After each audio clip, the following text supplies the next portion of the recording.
अहिंसा के परम पुजारी भगवान महावीर के चरणों में खड़ा सुना लेना। अनंत शक्ति के कोष महाकाल की गुरुदेव के चरणों में खड़ा सुना लेना। तेरा धर्म करके पुजारी अनुशासना युग प्रधान महातपस्वी आचार्य महात्मा के चरणों में खड़ा सुना लेना। ज्ञान की मंगोदरी सद्या सद्विवरा की चरणों में खड़ा सुना लेना। धर्म प्रेमी बंधुओं पर्यटन महापर्व का ये 21वां दिन हम सामायिक दिवस के रूप में मना रहे हैं। सामायिक का अर्थ है समता में बांट करना। योग शास्त्र की भाषा में आर्य ज्ञान रौद्र ज्ञान से मुक्त होकर व्यक्ति धर्म ज्ञान और शुक्र ज्ञान में स्थित बन जाए, उसका नाम है सामायिक। आवश्यक सूत्र में बताया गया है कि जो व्यक्ति पापकारी प्रवृत्ति का यानी सावत्य योग का त्याग करके निर्वर्तन योग में स्थिर होता है, उसे हम कहते हैं सामायिक। और भगवती सूत्र में भगवान महावीर ने कहा आत्मा ही सामायिक है।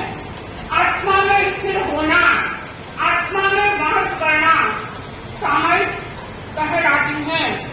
और सिद्धांत की भाषा में हम बोले तो पंचम गुणस्थान व्यक्ति श्रावक सामायिक करने का अधिकारी होता है। ये सामायिक के कुछ ऐसे महत्वपूर्ण उपक्रम हैं और इनके द्वारा व्यक्ति अपने आप में सामायिक में कैसे प्रतिष्ठित हो सकता है। सामायिक जैन श्रावक का एक ऐसा महत्वपूर्ण अनुष्ठान है और जो भी जैन श्रावक होता है, इन पर्युषणा के दिनों में तो हर व्यक्ति के भीतर ये भाव रहते हैं कि कम से कम एक सामायिक तो कर ही ले। ये अनुष्ठान एक ऐसा अनुष्ठान है और इस अनुष्ठान में जब व्यक्ति जुड़ता है तो उनके भीतर अध्यात्म के भाव प्रस्फुटित होते हैं, उनके भावधारा में परिवर्तन आता है। सामायिक में द्रव्य, क्षेत्र, काल और भाव इनका भी ऐसा महत्वपूर्ण योग होता है। सबसे पहले आता है द्रव्य।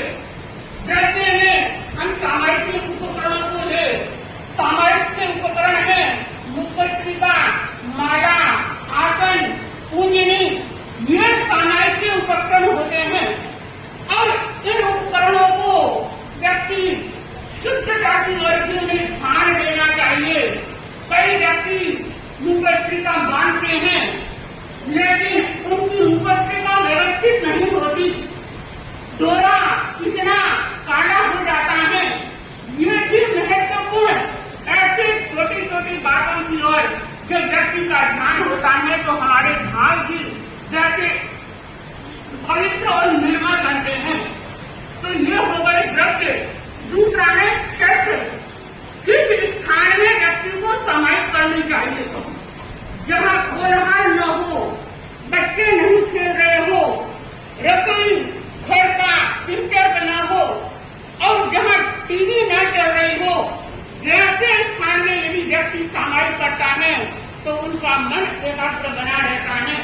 गुरुदेव पूज्य गणाधिपति गुरुदेव तुलसी कहा करते थे कि हर व्यक्ति के घर में एक उपासना कक्ष होना चाहिए।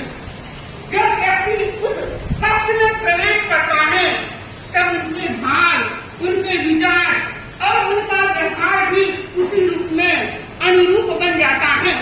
तो ये समाज के लिए द्रव्य, क्षेत्र और भाव व्यक्ति के जब जुड़ते हैं, सामायिक का मतलब ही है सावत्यकारी प्रवृत्तियों का त्याग और निर्वत्य कार्य में प्रवृत्त होना। सावत्य यानी पापकारी प्रवृत्ति जो बंधन की ओर हमें ले जाती है वो सावत्य प्रवृत्ति होती है और जो मुक्ति की ओर प्रस्थान करने की प्रवृत्ति होती है वो निर्वत्य प्रवृत्ति होती है।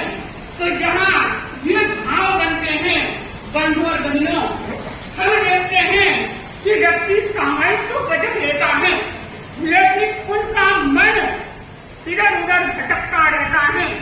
कहते हैं कि एक बार एक बहिन पुराने जमाने की घटना है। एक बहिन सामायिक कर रही थी और वो सामायिक में बैठी थी। सुबह सुबह का समय था, नमस्कार महामंत्र का जाप कर रही थी और सामायिक में स्थिर बनी हुई थी। घर में बेटे की नई शादी हुई थी और घर में नई बहुरानी आई हुई थी। सास ने देखा मेरे तो सामायिक है और घर में मेहमान आ गए हैं। अब वो सोच रही है कि बहू को कैसे कहूं कि घर में मेहमान आ गए। तब उसने आलिंगन लिया, अरहंत को शरणों, अरहंत को शरणों पावनो दियो शरणों। अरहंत की शरण भी ले ली और बहू को बता दिया कि घर में पाहुना आ गया है। अब बहू ने देखा कि घर में मेहमान आ गए हैं और सास सोच रही है कि ये मेहमान हमारे घर में आए हैं और ये मेहमान अच्छे हैं। मेहमान घर भी अच्छे होते हैं, लेकिन कुछ मेहमानों की आव भक्ति अच्छे ढंग से होती है।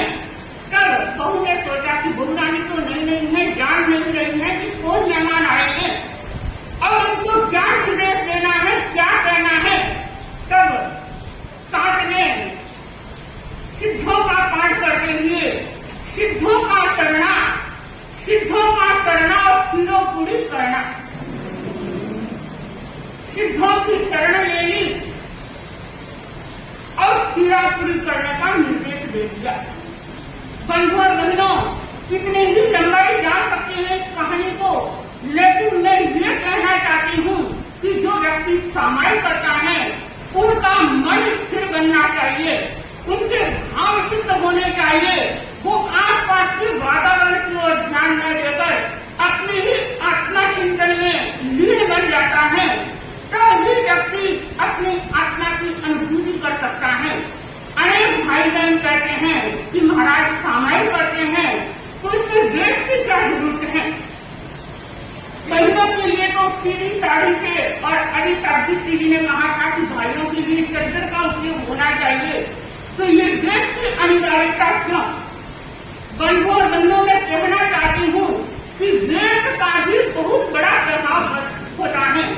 जैसे आप शादी में जाते हैं तो अलग ड्रेस पहनते हैं, किसी संतप्त परिवार में जाते हैं तो अलग ड्रेस पहनते हैं। ये देश का प्रभाव होता है।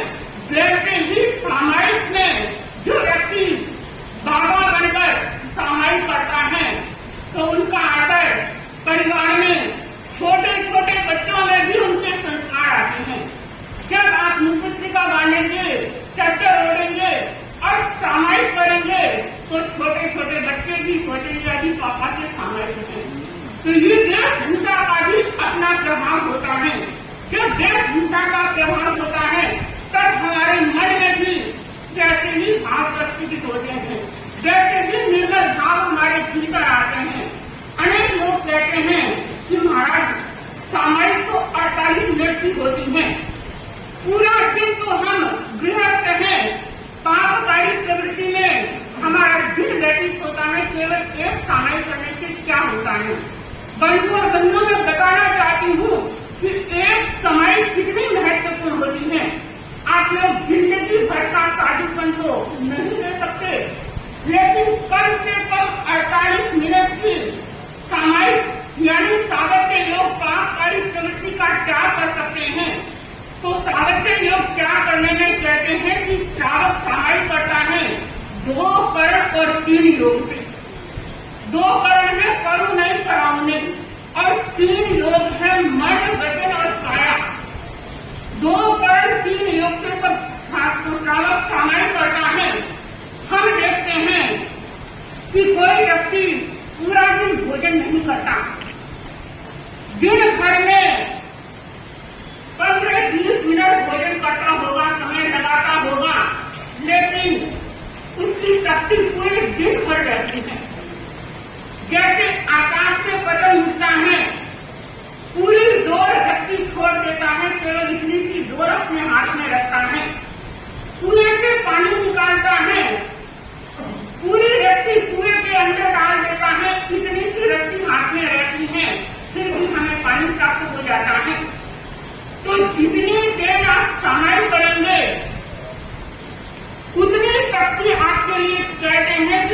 व्यक्ति प्रतिदिन सुबह सुबह सामायिक करता है उनका पूरा दिन अच्छी तरह से व्यतीत होता है। और जो व्यक्ति सामायिक के उनके भीतर ऐसे भाव पैदा होते हैं और वो सोचता है कि सामायिक नहीं की तो पूरा दिन अस्त व्यस्त हो जाता है। ये सामायिक के महत्वपूर्ण उपक्रम हमें प्रेरणा देते हैं। और कुछ व्यक्ति इतने शुद्ध सामायिक में अपने आप को प्रतिष्ठित करते हैं। हम इतिहास को पढ़ते हैं। आचार्य भिक्षु के समय के चालक थे पटमोजी,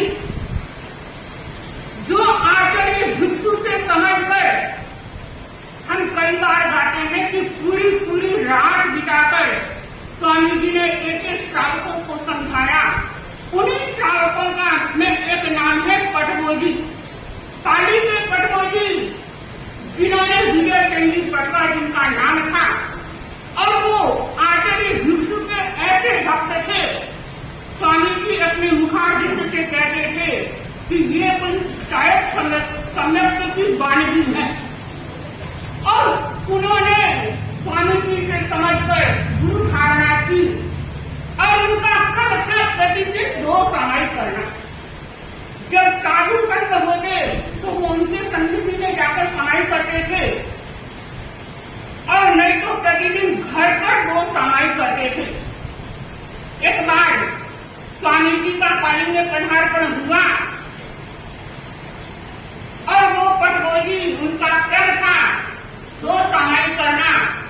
प्रवचन में गए और जाते ही 2 सामायिक का प्रस्थान करना। जैसे ही 2 सामायिक बचती और उन्हें याद आया कि आज तो मैं सीधा दुकान से आ रहा हूँ। और एक व्यापारी आया था जिसने मुझे 2000 रुपये दिए थे। वो जमाना और 2000 से कितने मूल्य बता, आज तो 2 लाख और करोड़ों की भी वो संपत्ति। उस समय के 2000 रुपये बहुत महत्व हुआ करते थे। और वो 2000 की नोली दुकान के बाद ही घूमकर आ गई, सामायिक ले ली और उन्हें याद आया और स्वामी जी के पास पहुंचे और कहा कि गुरुदेव, आज तो सामायिक में 8,000 का कारण हो गया। स्वामी जी ने पूछा क्या हुआ कि आज मेरे 2000 रुपये की नोली में दुकान के बाद भी छोड़ के आ गया, सामायिक में मन नहीं लग रहा है। तब स्वामी जी ने कहा कि मेरी तुम्हारी संपत्ति होगी तो तुम्हें कहीं जाने वाली नहीं है और तुम्हारी नहीं होगी तो वो चली जाएगी। लेकिन सामायिक में 8,000 नहीं, धर्म ध्यान वस्तु के ध्यान में स्थिर बन जाओ। बंधु और बहनों, स्वामी जी ने वो वचन उन्हें स्वीकार किए और सामायिक में इतने स्थिर बन गए, अपने मन वचन और काया को स्थिर कर दिया और स्थिरता के साथ 2 सामायिक आनंद संपन्न हुई। स्वामी जी से मंगल पाठ सुना और जाके देखा तो दुकान पर एक बकरा बैठा था और उस बकरा की ओर में वो 2000 की नोली किसी को दृष्टिगत नहीं हुई और उन्हें प्राप्त हो गई। तो सामायिक जब व्यक्ति करता है, उनके मन वचन और काया इन तीनों का योग भी स्थिर बनना चाहिए। जब इन तीनों का योग स्थिर बनेगा तब ही व्यक्ति अपने आप में समता में प्रतिष्ठित होगा। तो सामायिक के बारे में बहुत लंबी चर्चा की जा सकती है, बहुत बातें बताई जा सकती हैं, लेकिन अब मेरा कर्तव्य निवेदन साध्वी सीधी इस पर्युषण महापर्व के 30वें दिन में अपने भावों की, अपने विचारों की और इस जनता को इस प्रकार से पार्टी में साध्वी सीधी अपने प्रवचन के माध्यम से तो मेरा सर्वत्र भाव भरा निवेदन साध्वी करा।